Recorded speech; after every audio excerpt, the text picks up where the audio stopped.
Okay, so this is a test of the flat plate exchanger.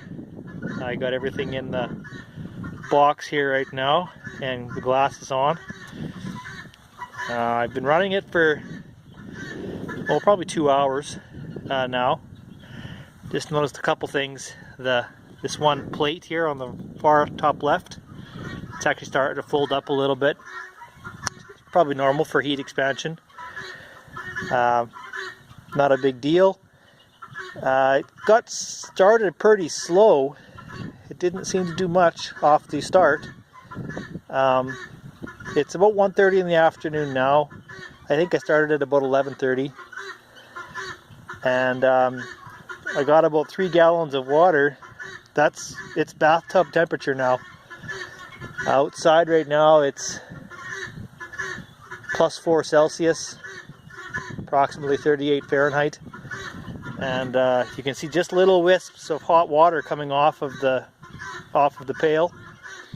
So it's actually, and a little bit of a small breeze. So it's, you know, I'm probably losing as much heat off of that uninsulated pail as I'm really adding to it now. But I'm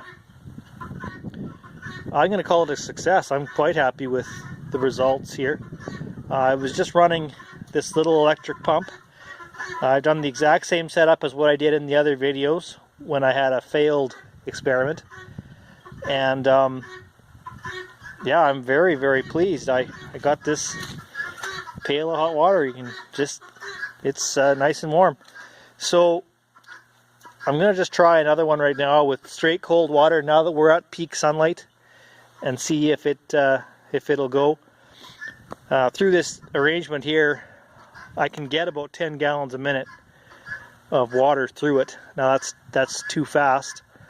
I slowed it down to about a half a gallon a minute, and that's how I succeeded at getting my pail nice and warm.